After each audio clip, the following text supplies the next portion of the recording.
when you have the opportunity to ask questions. I'm sure you heard a lot of information here today, and you had some questions. So if you have a question, just raise your hand, and then someone will answer that question for you. Yes. State your name and your question, please.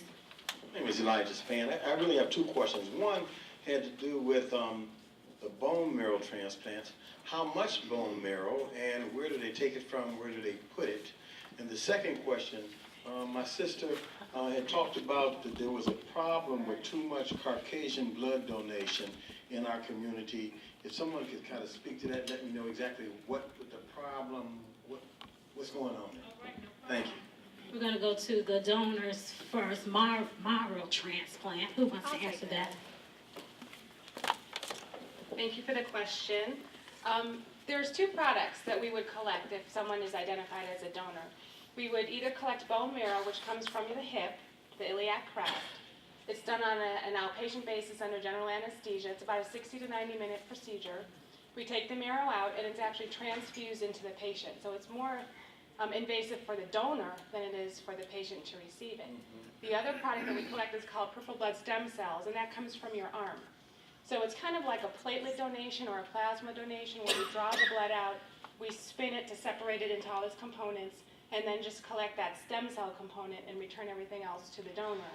And then that product, the peripheral blood stem cell, is then delivered to where the patient is and transfused in their arm. So that.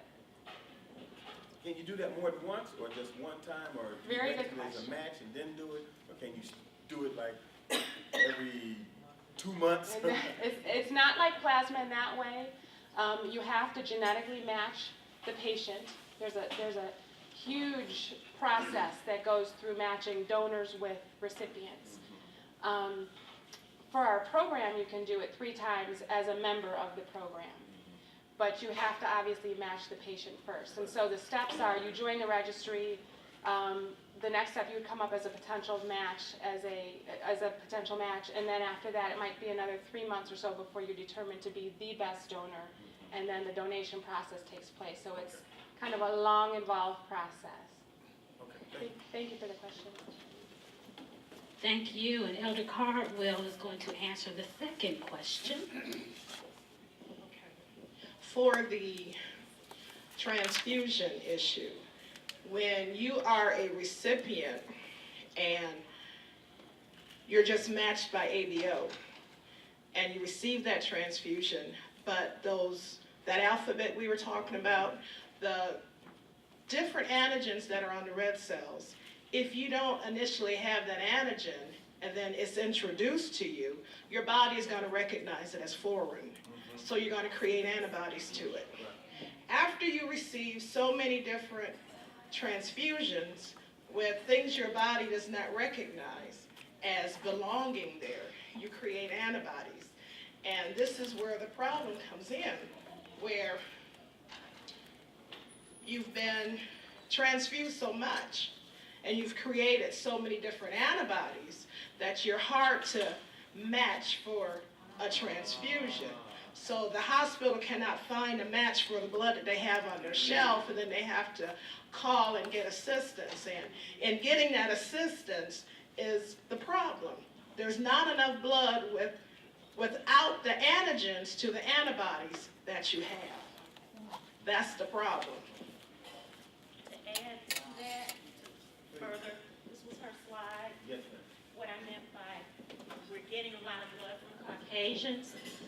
The largest population of blood donors in Northeast Ohio, and I believe this is still so, I think I was told by somebody, is the Amish. Of the about 500 units I've had, goodness knows how many she's had, and the rest of the sickle cell patients in here, that means the overwhelming majority of what we've been getting is from these people and these people. We've gotten very little of that. And this is where we genetically match closer. So this is why we have to increase to provide for us. Because if you don't, when you're getting a whole lot of, it's one thing if you get a transfusion for an accident or whatever, but when you have to get a lot, like she said, constantly, same thing with Hispanics, you see the differences, and this is genetics. Genetics is, we got different hair color, skin color, did the same thing with the blood. Any other questions? Joyce? Listen, mine's not so much a question. Mine is a testimony. Be the Match did not know I was going to be here. I want to let you know, I'm here twofold. American Red Cross Generation Ready Disaster Preparedness for Families Coordinator, but also the Word Church Community Outreach Ministry. I helped Be the Match. They did a bone marrow drive at our Word North location. I'm here to tell you, they do a very good job. They give us what the layout is, how they'd like it to flow. We made sure that it went that way, presented it to the congregation in an inviting way, and we were just so pleased with the way that the people flowed out of service right over to the area where we did the bone marrow drive. And I'm here to tell you, it just so happened we were also promoting that one of our incarcerated outreach ministry leaders' grandson was in the need of this bone marrow transplant.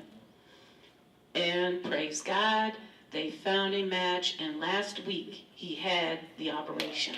So I encourage you, and then you know that the Word Church, one of the larger mega churches, we had it flowing. Be the Match was there for us, and if we can do it, I know that you can do it also with just as much excellence. Okay? Thank you. Thank you, Joyce. Questions? Any more questions? No more questions? Well, did you all learn something today? Amen, amen. Knowledge is power. Knowledge is power. So, oh, okay, I'm sorry.